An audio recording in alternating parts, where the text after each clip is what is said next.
जय माँ शेरावाली। जाने माँ वैष्णो देवी के दरबार का महत्व। पुरानी कथा और माँ के भजन से जुड़ी ये हैं कुछ खास बातें।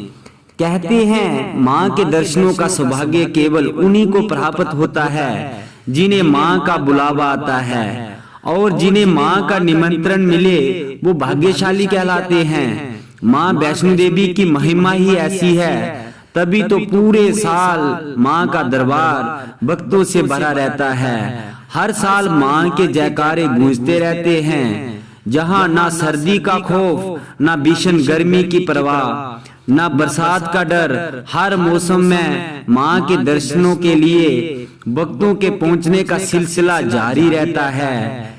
नवरात्रि में तो माँ के चरणों में बहुत ही बड़ी भीषण भीड़ होती है। इन 9 दिनों में माँ देवी दुर्गा के 9 रूपों शैलपुत्री, ब्रह्मचारिणी, चंद्रघंटा, कृष्मंडा, स्कंद माता, सत्यायनी, कालरात्रि, महागौरी, सिद्धिदात्री की पूजा का विधान है। वैष्णो देवी की साक्षात दुर्गा ही है।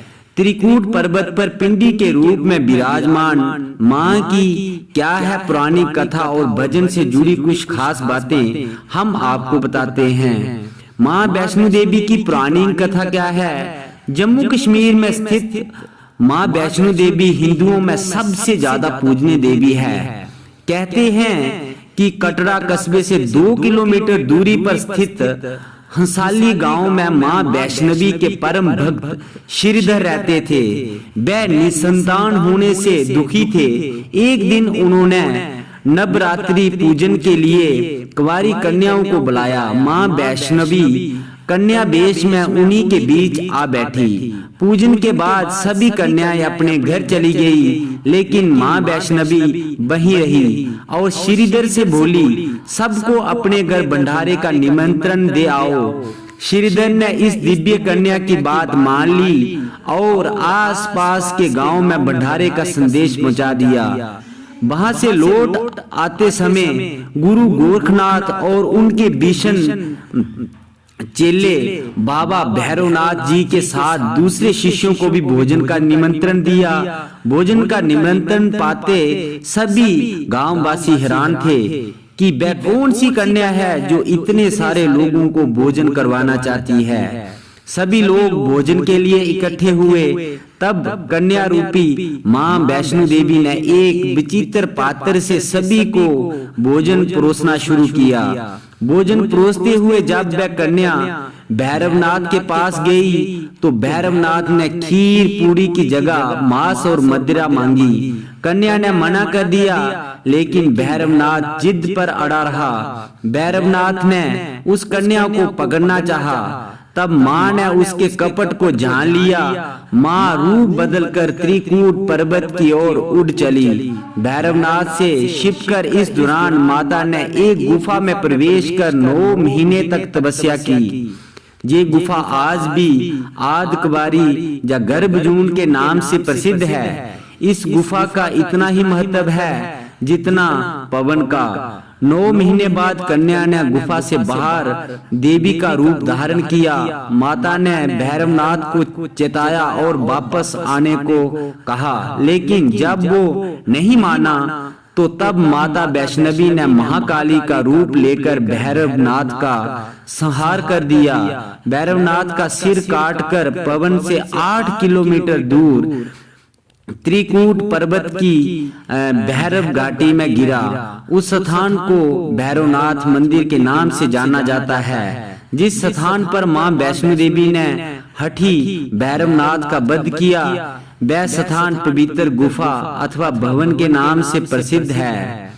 ये भी माना जाता है कि माँ वैष्णवी के दर्शन के बाद अगर भैरवनाथ के दर्शन नहीं किए तो माँ वैष्णो देवी की यात्रा पूरी नहीं होती।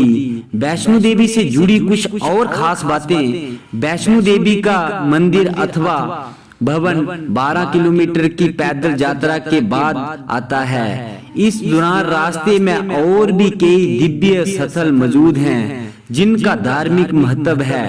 इनमें बाण गंगा, आदकबारी, सांझी छत शामिल हैं। आदकबारी गुफा का उतना ही महत्व है जितना कि मां भवन का। कहते हैं इस गुफा में मां के कन्या रूप में 9 महीने तक तपस्या की। इस गुफा को गर्भ जून से भी जाना जाता है। जिस स्थान पर वैष्णो देवी पिंडियों, देवी काली, देवी सरस्वती और देवी लक्ष्मी के रूप में विराजमान है, ये स्थान माता रानी का पवन कहलाता है। मान्यता है कि यहीं पर वैष्णो देवी ने भैरवनाथ का वध किया था। मौजूदा वक्त में माता वैष्णो देवी के दर्शन के लिए जिस रास्ते का इस्तेमाल किया जाता है वह गुफा में प्रवेश प्राकृतिक रास्ता नहीं है, बल्कि भक्तों की ज्यादा भीड़ को देखते हुए प्राकृतिक गुफा का निर्माण किया गया है।